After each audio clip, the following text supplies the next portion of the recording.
Hey, story lovers. Welcome to another story, and tell me at the end, was there ever a time when you judged a book by the cover and was wrong? So subscribe, sit back, and enjoy. Let me tell you a story from a sun-drenched village where goats crossed the road like they owned it, and everyone's business was everyone's business. A village that prided itself on beauty, on outward perfection, on girls with fine faces and boys with smooth tongues. In this very village lived three sisters. Their names were Amaka, 28 years old, Ngozi was 24, and the youngest, Eblet, was 20, daughters of Chief Ajuluchukwu, or Chief Aju as he was affectionately called in the village. He was the wealthiest man in the kingdom, whose fleet of cars took up more space than the village square itself.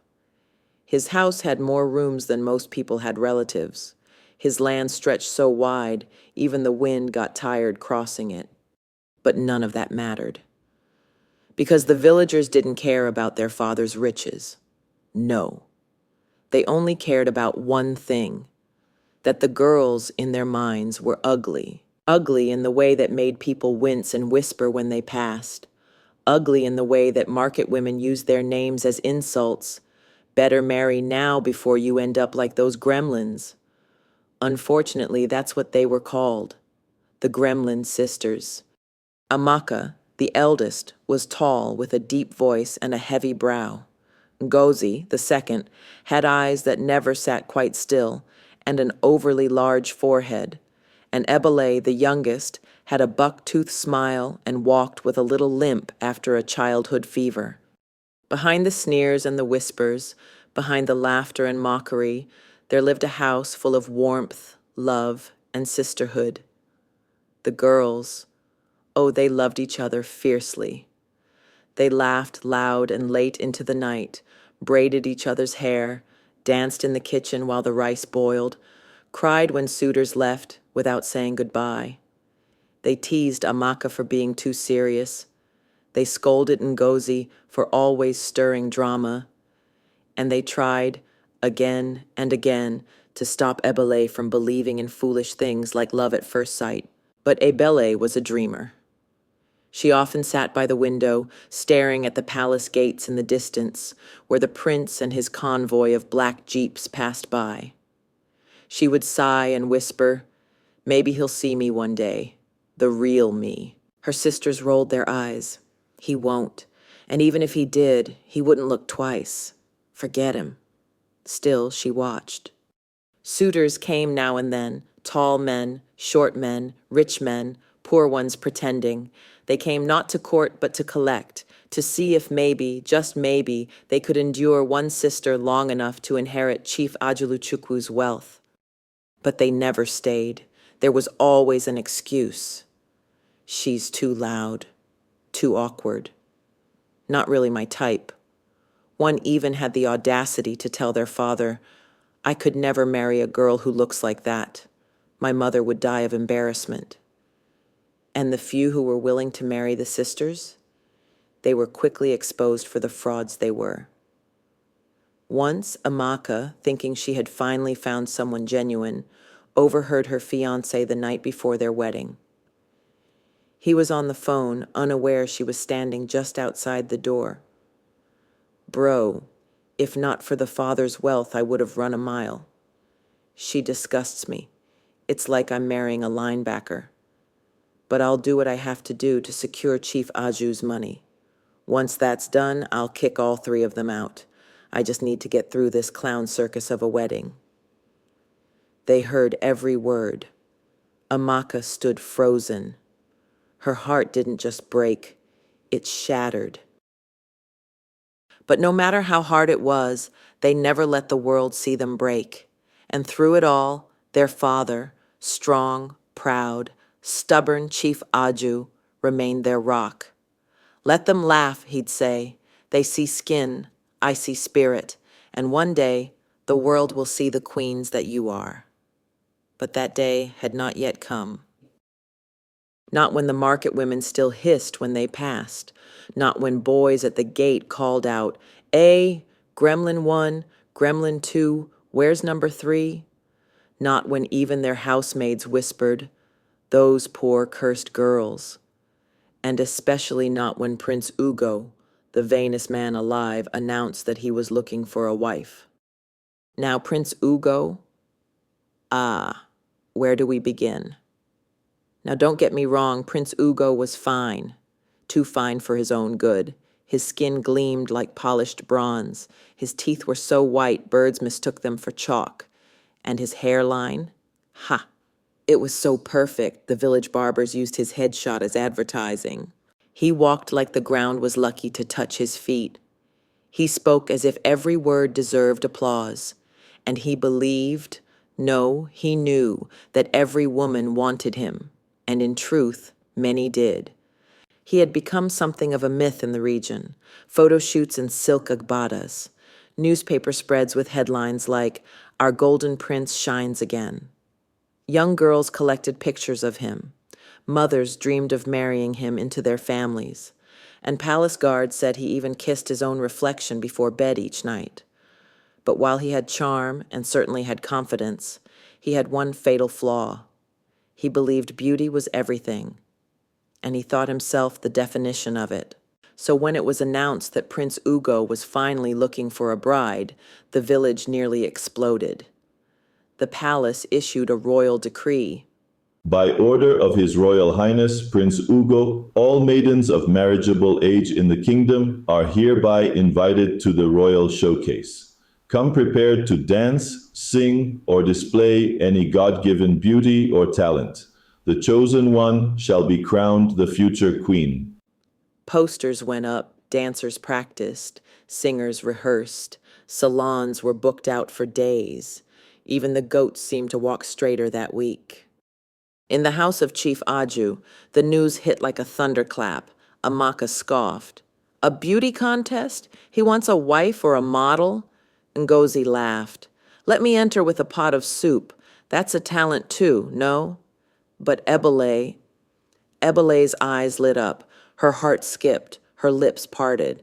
"I want to enter." Silence. Her sisters turned sharply. "Enter what?" "The prince's showcase." Ngozi dropped her spoon. Amaka stared like she'd seen a ghost. "Eblet, are you mad? Have you forgotten what happened the last time we went to a public event? They laughed at us for weeks. You want to parade yourself before him?" But Eblet stood firm. "Why shouldn't I? I have something to offer." Amaka whispered, "He'll humiliate you." Ngozi begged, "Don't give them another reason to call us cursed." But Ebelet's mind was already made up. She went to her room and picked out a simple gown, not one of the designer ones, not the ones their father imported from a top designer in Accra, just a cream-colored dress with soft sleeves, the one their late mother had sewn with her own hands. As she stared at her reflection, she whispered to herself, "He just has to see me, the real me." And so, the day of the showcase arrived. Girls arrived in high heels and high hopes. Cars lined the palace gates, music blared, cameras flashed. Eblet stood alone at the end of the line. She held her number card in trembling hands. Her hair was flat ironed to triangular perfection, her lips glossed with soft pink. She didn't shimmer like the others, but her eyes, oh, her eyes were full of hope. She didn't know that her moment would never come, that before her number was even called, her life and the prince's would change forever. But that, my friend, is for the next chapter. The palace grounds glittered like a wedding cake. Gold banners flew high. Traditional drums mixed with auto-tuned Afro beats. Girls lined up in gowns stitched with dreams. Their faces beat to perfection, their heels wobbling as they rehearsed fake laughs and graceful twirls. Each maiden stepped onto the stage like it was a fairy tale. And at the end of that stage, on a throne of velvet and ego, sat Prince Ugo. He wore purple, of course. His wrists sparkled with designer beads and his fingers with diamond rings. He scanned each girl with slow judgment, as if inspecting fruit at the market. Nods for the pretty ones, smirks for the daring ones, and every once in a while, a wink, just to stir the crowd. Then came number 36. She was thin, quiet, and her voice cracked mid-song. The crowd giggled. Ugo yawned. Next, number 37. The announcer's voice rang out. Next up, Eblet Ajuluchukwu. The laughter started before she even stepped out. The villagers knew that name. Oh, they knew. Is it a mistake? The Gremlin? This should be good. And then she stepped out, wearing her mother's dress, simple, soft, pressed clean, her hair stiff, eyes wide, chin high. She walked, not with glamour, but with courage. The palace courtyard seemed to pause, just for a second, until the prince saw her. His face twisted. He stood, loudly. He looked at the announcer, then back at her, then out at the crowd. This is a joke, right? Laughter bubbled, then burst. Eblet froze. Ugo stepped down from his seat and sauntered toward her like a lion circling a mouse. Did someone lose their maid? He yelled. The crowd howled. Are you here to dance or to wash the stage? Ebele's lips parted. She tried to speak, but he held up a hand. No, I don't want to hear it. Take her out of here. She didn't understand at first. Surely this was still part of the show. Surely he would see. 2 guards stepped forward. Firm hands gripped her arms. Wait, please. She was dragged away. Her shoes scraped the stone tiles. Gasps, laughter. Some people raised phones to film. Her dress tore slightly at the hem. Her earring fell. The last thing she saw before the palace gates shut behind her was the prince, wiping invisible dust off his shoulder. Back home, her sisters waited at the gate. The skies broke and it began to rain. Heavy. Both sisters looked at each other. Amaka whispered under her breath, I told her so. They saw her before she spoke, her lip trembling, dress torn, tears carving lines down her cheeks. Ngozi ran to her. Amaka clenched her fists. Their father stepped out just as Ebele collapsed to her knees. I didn't even get to speak. He didn't let me say anything. They carried her inside. But the night was not over, because some things happen quietly. And in the silence of the stars, as the village continued to laugh and retell the tale, Prince Ugo made one more decision. He summoned his guards. Find her house, tonight. Teach her not to embarrass me again. The village slept, the darkness oppressive. A generator hummed faintly 2 compounds away. A stray dog barked into the void like it was warning the night not to get too comfortable. And the rain was relentless. Inside Chief Aju's mansion, the mood was heavy. Ebele lay curled on her bed, facing the wall. Her sisters sat by the door, silent, listening to the slow rhythm of her weeping. Their father said nothing. But the way he paced the compound, arms behind his back, head low, was enough to make the guards tread lightly that night. Elsewhere, at the edge of the palace grounds, 2 men in black received quiet orders. No armor, no rifles, no sirens, just a command. She embarrassed His Royal Highness, you know what to do. And with that, they rode out, on motorcycles, faceless, cold, through the pouring rain. Ebele had left the house, a decision that would change her life forever. She needed air, space. She slipped out through the side gate with a scarf around her shoulders and a small torch in her hand. She didn't tell her sisters. She didn't want another lecture. She just wanted to breathe, maybe walk to the tree where their mother used to sit and hum lullabies. She didn't hear the motorbikes, not at first. The heavy rain masked the sounds. She heard the gravel crunching behind her. Then, a voice. Hey you, ugly gremlin, you think you can humiliate the prince and get away with it? She turned. 2 men, faces half covered, one with a belt in hand, the other with a wooden rod. Next time, stay in your lane, Gremlin. Before she could run, they grabbed her. The first blow landed across her back. She screamed. Another across her shoulder. Her torch fell. She tried to crawl. They kicked her legs. The night swallowed her cries. Even the crickets fell silent. When she finally stumbled back home, bleeding, shaking, clothes torn, it was her father who opened the gate. The torchlight caught her face. Her lip was split, one eye swelling. For a moment, no one moved. Then he stepped forward, scooped her into his arms like a child, and carried her inside. Her sisters sobbed. Ngozi shouted, "Who did this?"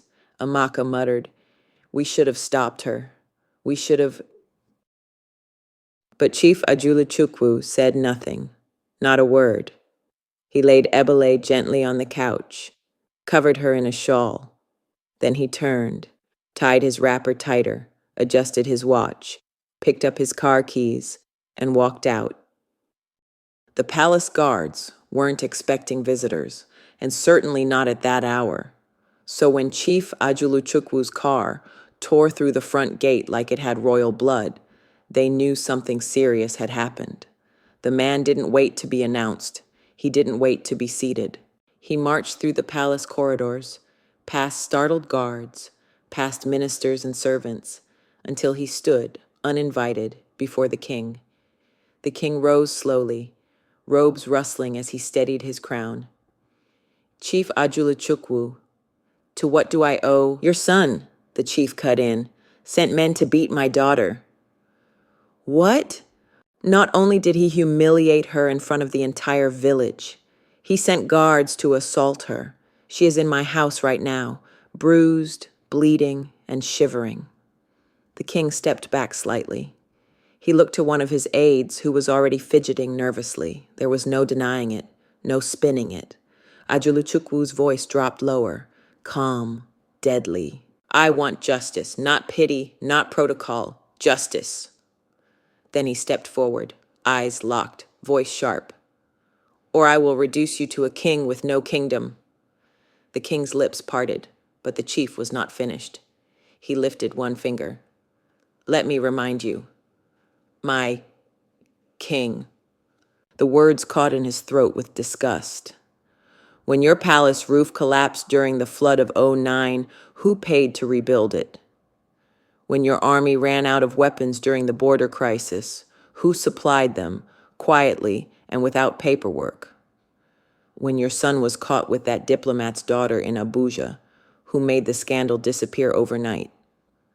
When your wife's charity was exposed for embezzling donations, who donated enough money to bury the story under good press? The king said nothing. "My daughters," UglyGremlin said, voice shaking with restrained rage, "are mocked every day by this society. Yet, they walk with dignity, quietly, silently. But today, one of them came back bleeding, because your son thinks he can harm what he cannot understand, humiliate what he cannot possess." He straightened his wrapper, took a slow breath, and added, "Do what you must. You have 24 hours to right this wrong, or I will." Then he turned and walked away. He had not come to negotiate. He had come to demand justice. And justice, as it turned out, would soon come in a way that not even Chief Aju could have imagined. Prince Ugo entered the royal chamber like a man showing up to a photo shoot. Silk pajama shirt unbuttoned at the top, slippers sliding across the floor. He held a glass of freshly squeezed juice, sipping like he owned the moon. "Papa, you summoned me like I was a prisoner. What's all this about?" "Sit." He obeyed slowly, still amused, still cocky. Okay. What did I do now? Did someone cry again because I didn't wink back?" The king leaned forward, voice quiet but firm. "Did you send palace guards to beat Ebele UglyGremlin?" Silence, then a shrug. She disrespected the crown. She embarrassed the entire kingdom walking into that showcase like she belonged there. It was just a message. "A message?" the king interrupted, voice rising. You call dragging a girl into the dirt and having her beaten a message? You're overreacting. No, Ugo, you have crossed a line. The king stood. You will marry Ebele. The smile on Ugo's face cracked. Wait, what? You heard me. You will marry her. That is your punishment. Ugo shot to his feet. You can't be serious. Deadly. We owe that girl's father the crown we wear. It's the only way to appease Chief Aju. She's nothing. Have you seen her? Have you heard what people call them? Yes, the king snapped, and I've also seen what kind of man you are becoming. Father, no, you're being emotional. I won't do it. You dare to defy me, the king yelled. I don't care. I won't marry that ugly gremlin.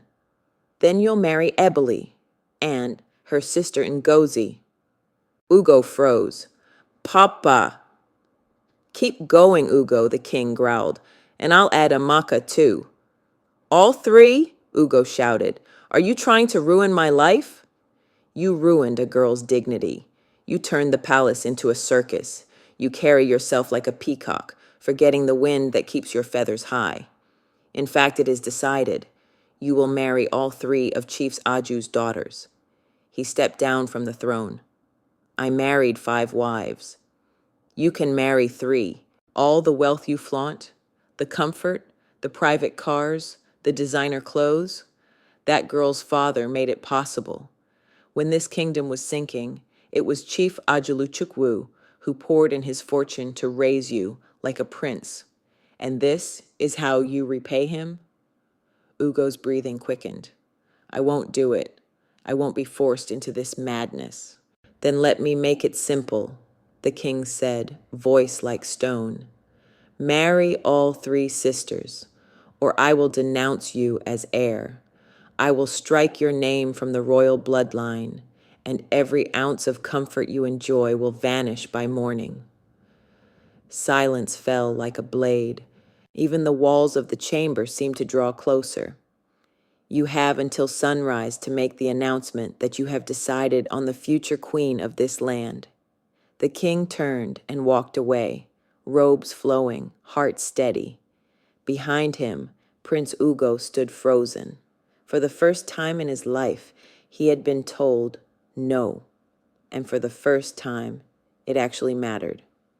But some men, even when cornered, still try to run.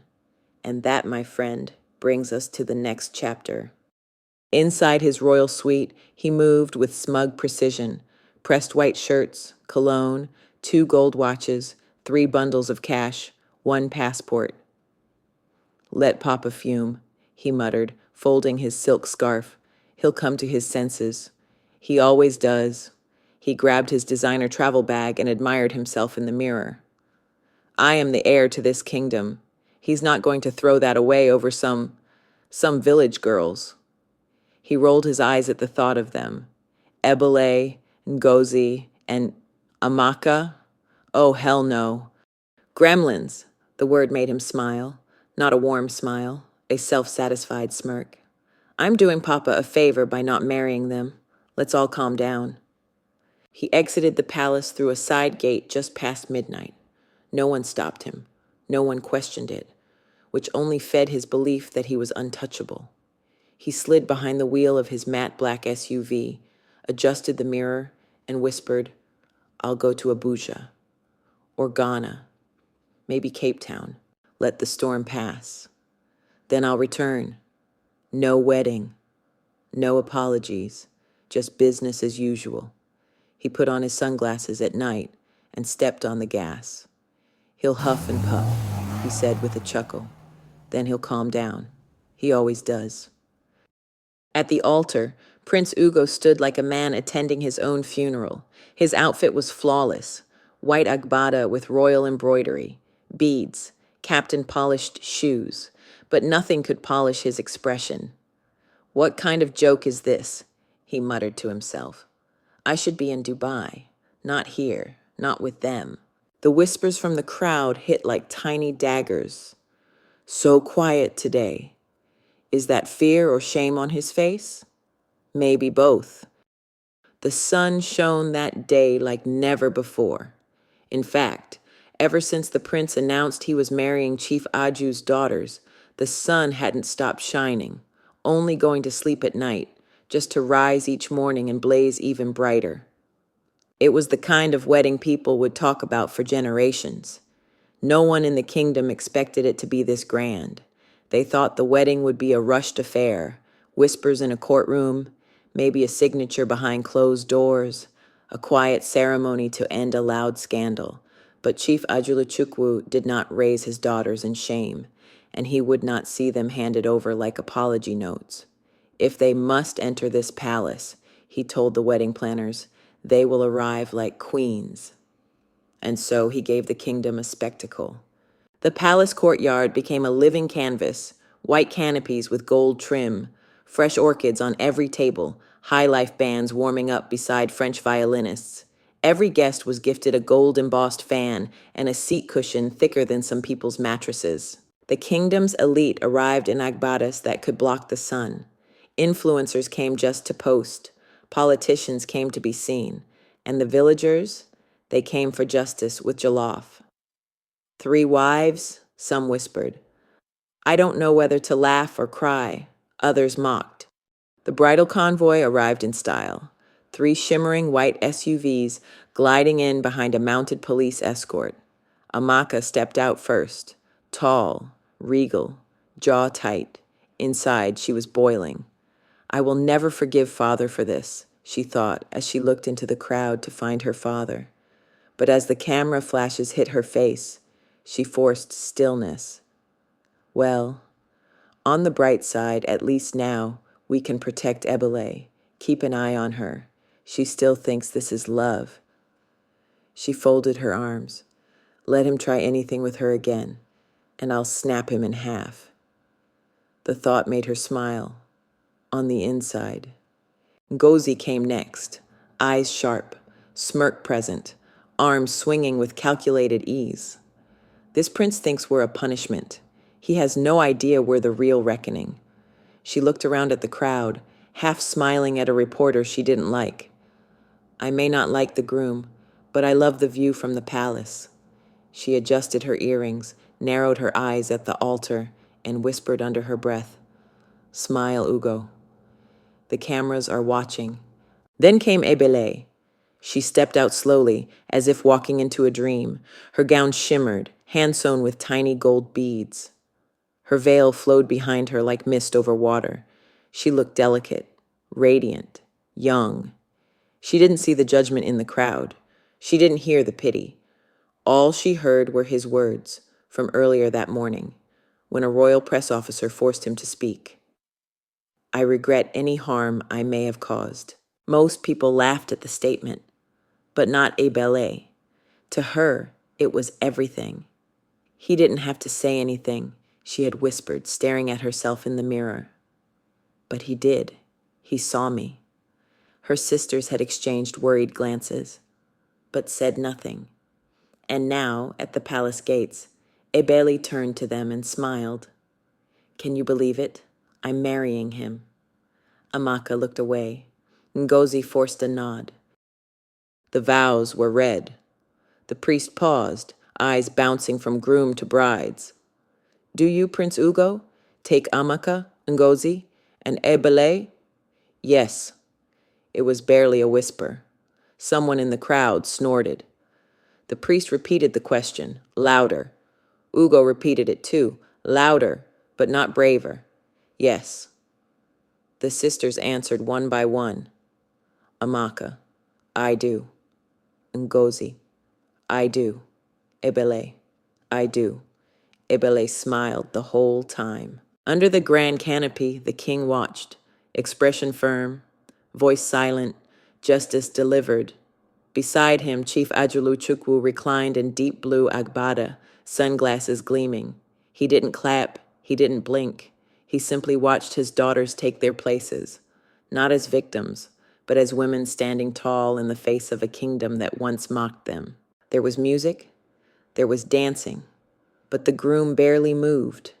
And when the celebration ended and the sun dipped behind the palace walls, 3 wives walked into their new home, and behind them, head low, pride cracked, walked a prince with the world's most expensive regret. The palace was not a home, not for the 3 sisters. It was grand, yes, filled with gold columns and glass chandeliers and marble floors that clicked under expensive shoes.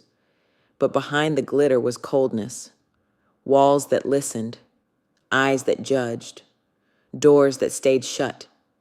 And at the center of it all, Prince Ugo, now King Ugo. With his son now married to 3 wives, the king decided it was time for Ugo to take the throne.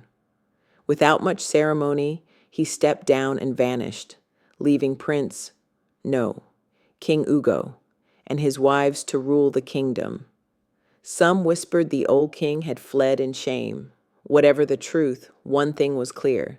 King Ugo was on his own, a man wearing a crown like a punishment. The day after the wedding, he had moved into the royal suite alone. He didn't speak to his wives. He didn't eat with them. He had 3 guest rooms prepared on the far side of the palace and sent a servant to deliver a message. Stay out of my way. Amaka read it in silence. She didn't blink. She folded the note, placed it on a table, and went about her day. I didn't come here for love, she said to her sisters later that night. I came to protect what's mine, you 2. She wasn't foolish. She knew the real reason her father had agreed to all 3 of them marrying the prince: power. There was no doubt in her mind that he loved her and her sisters, but he was also a businessman. Ngozi laughed dryly. Love? In this place? She said. Let me know when you find it. I'll write a poem about it. But Eblet didn't laugh. She sat on the edge of her bed, fingers curled around her lap, staring at the door. Maybe he just needs time. He's adjusting. He'll come around. That first week, she tried everything. She left breakfast trays near his door. She baked sweet coconut bread and asked the steward to serve it. She even waited in the corridor, hoping for a moment. Just one smile, a thank you, anything. But every gesture was returned with silence. Once she caught a glimpse of him through the hallway mirror. She straightened, smoothed her gown, and offered a small wave. He didn't even stop walking. The palace staff followed his lead. They bowed to her, formally, but not kindly. Some refused to make eye contact. Others whispered when she passed. So this is what royalty looks like now? They are all so... Shh, she'll hear you. But Eblet heard it all. But still, she held on to her dream like a child clutching a toy too worn to play with. He married me. He must have seen something, right? One night, she stood outside his suite, barefoot, holding a tray with tea she'd made herself. She raised her hand to knock, then stopped. She pressed her ear gently against the door. Silence, and then laughter, female laughter, soft, effortless. She stepped back. Her hand fell to her side. The tray trembled slightly. She turned, walked back to her room, and cried into her pillow until dawn. Outside, as if in quiet sympathy, the skies let down a gentle, unexpected rain. Just a soft patter on the palace roof. Nothing heavy, nothing long, but enough to leave the air damp, and the world listening. Meanwhile, Amaka and Ngozi watched, not with judgment, but with growing worry. She still believes he'll change, Amaka whispered one evening. She thinks love can fix a man like that. Ngozi stared out the window. Then we'll stay, until she no longer needs him to. And so the palace lived on. The prince turned king, ruled from a place of coldness. His wives, silent queens in waiting, found companionship only in one another. And Eblet, the dreamer, began to dream less. But the story is far from over, because calamity after calamity would befall the kingdom. And what Ugo didn't know, what no one truly knew, was that these women he cast aside would be the very ones to save him and his kingdom. The trouble came from the north. First, it was whispers, a group of armed militants crossing the border. Unmarked trucks, stolen fuel, movement in the forests near the river. Then came the attacks, brief, brutal, fast. Markets raided, farmland burned, a village guard outpost flattened overnight. The kingdom had not seen war in decades. And King Ugo, crown polished, jaw clenched, sat in the palace war room, clueless and afraid. "They're testing our borders," said the head of defense. "We need a strategic strike." "If we act too quickly, it could turn into war," said another. "And if we wait, they'll be at our gates by next week." Ugo said nothing. He was sweating in an air-conditioned room, scrolling through messages on his phone, wishing this entire crisis would just disappear. "Let them handle it," he muttered to himself. "That's what the army is for." In the far corridor of the palace, Amaka stood listening. She said nothing. She did not burst in with fanfare. She did not shout or plead. She waited until nightfall. Then quietly, she entered the war room, now empty. She stepped over maps, studied the satellite images left on the projector, examined troop placements, border lines, water routes. And then she picked up a pen and began to write. At dawn, the generals found a full-page strategy drawn in black ink spread across the center table. It included a surprise flank around the old mining roads, an ambush by the western cliff, civilian evacuation routes from all threatened zones, code names, escape plans, contingencies. At the bottom, only a single line: "It will work. Let me lead. A.O." The king laughed hard when they told him. "Amaka, that woman, she's not a soldier. She's barely a wife." But the head of defense, an aging man who'd seen war, didn't laugh. "My king, she's the only one in this palace who seems to know what she's doing." What the king didn't know was that Chief Ajaluchukwu had trained his daughters in more than etiquette. Amaka had studied martial arts since she was 12. She had trained with private instructors, read military history, and she had once led a private rescue operation to retrieve kidnapped factory workers from a rival clan. Because beauty fades, but strength keeps you breathing. She wore no armor, just a black shirt, boots, and a tactical headset. She rode in the lead truck. At the border, she met the rebel leader face to face and gave him 5 minutes to surrender. When he laughed, she launched the attack. 2 days later, it was over. The enemies fled. The stolen land was reclaimed. The people chanted her name in the streets.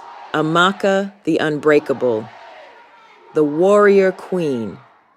And back at the palace, King Ugo sat in silence as a crowd of cheering villagers filled the gates. They weren't calling for him. They were calling for Queen Amaka. He watched from his balcony, eyes narrowed, heart pounding. For the first time, he saw her not as a punishment, but as a weapon he never knew he had. And this was only the beginning, because the next disaster would not strike with guns and fire, but with silence, fever, and fear. And Ngozi, the sister they called moody and strange, would soon become the only hope left. The sickness came quietly. One trader coughed at the market. A student fainted on the bus. An elder collapsed during morning prayers. Then the numbers began to rise. Within a week, entire streets were empty. Hospitals overflowed. Schools shut down. Rumors spread faster than the infection. "It's in the water.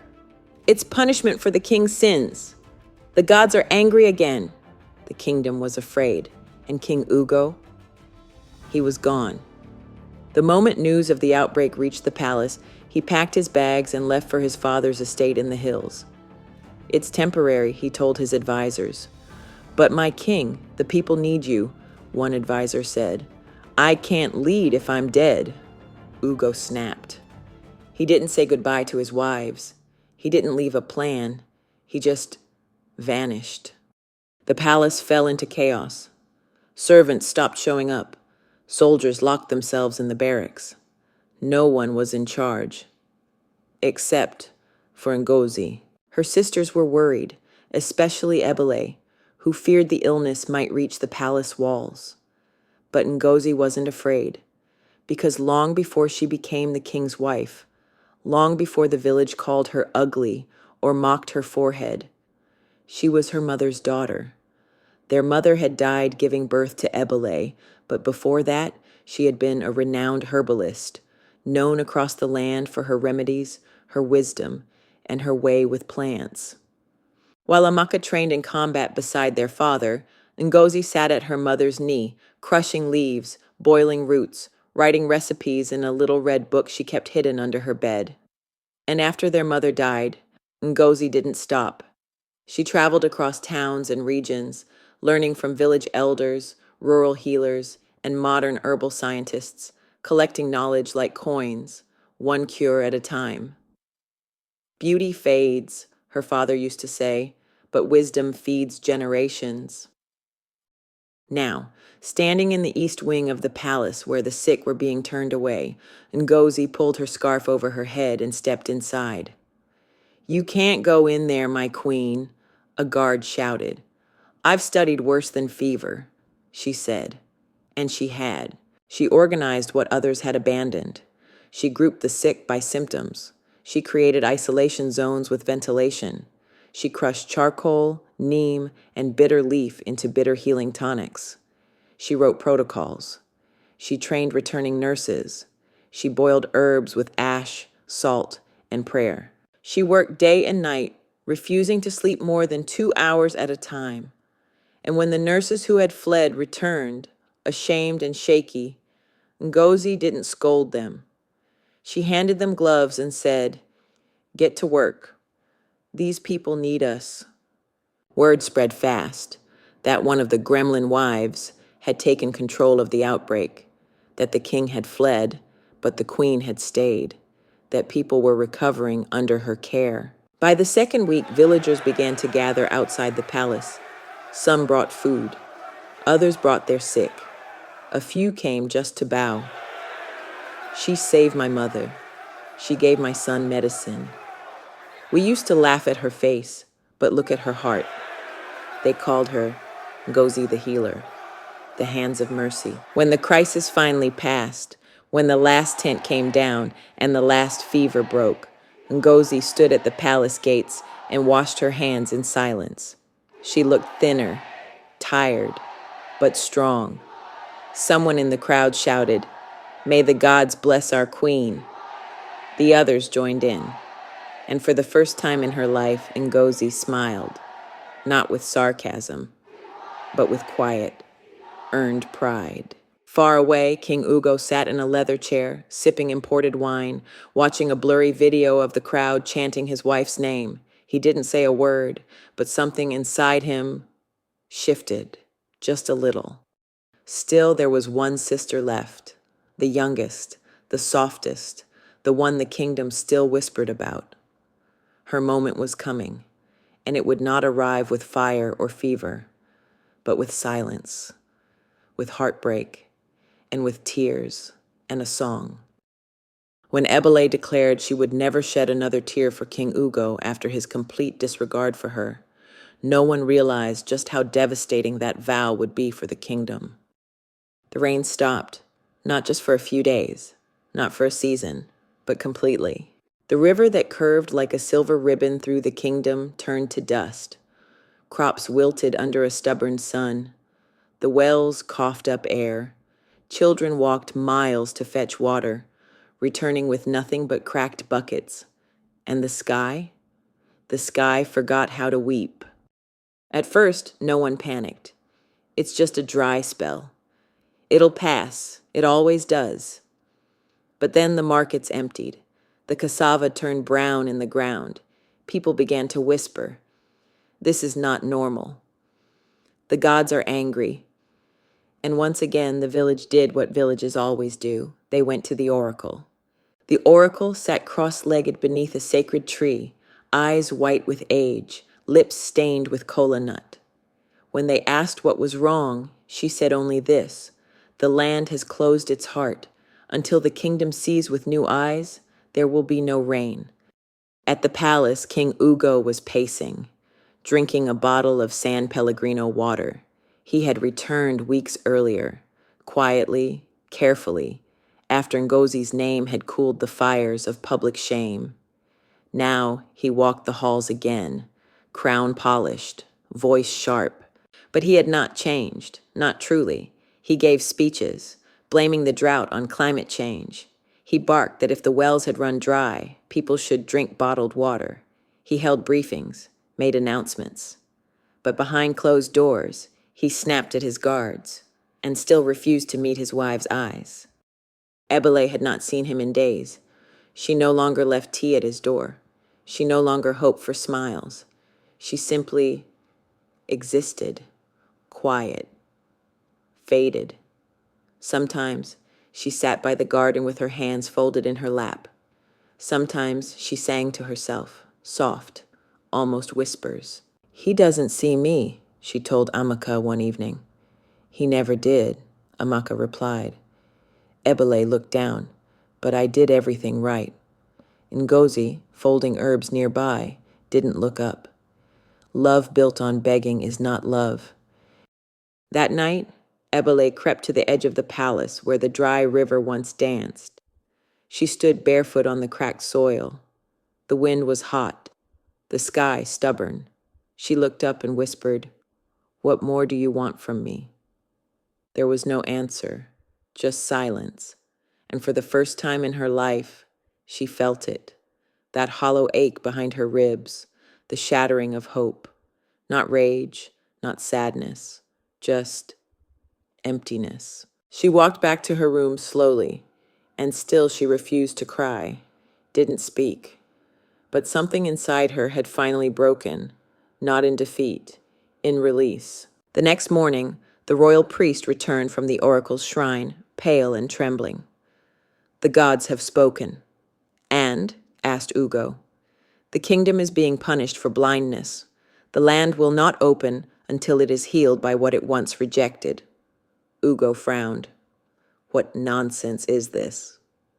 But far from the throne, far from the speeches, far from the heat and the noise, a woman who had loved too much, given too much, and been forgotten by all, was preparing to sing. No one noticed when she left.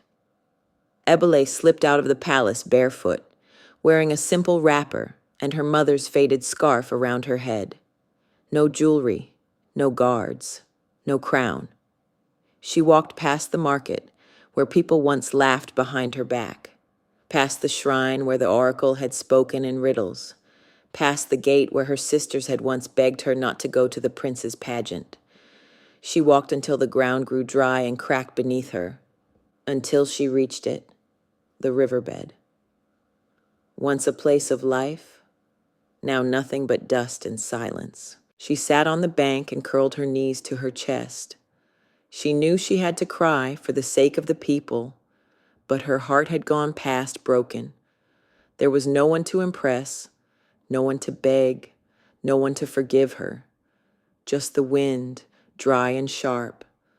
She thought of her mother, who she'd never met, of the stories Amaka used to tell about her, of the day she came into the world, and her mother left it.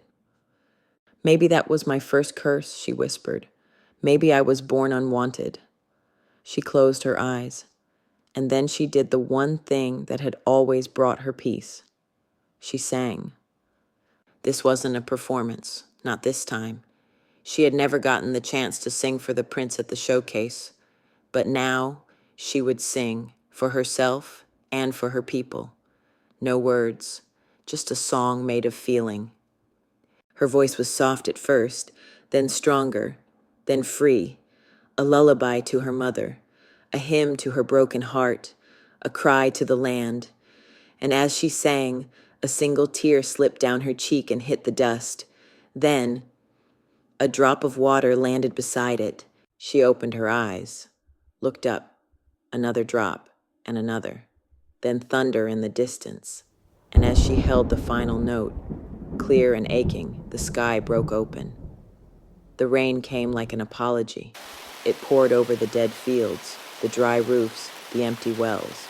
Arms open, head tilted to the heavens, Her scarf clung to her face, her voice still rising. The villagers ran to the riverbank, barefoot and shouting, "She did it! It's her!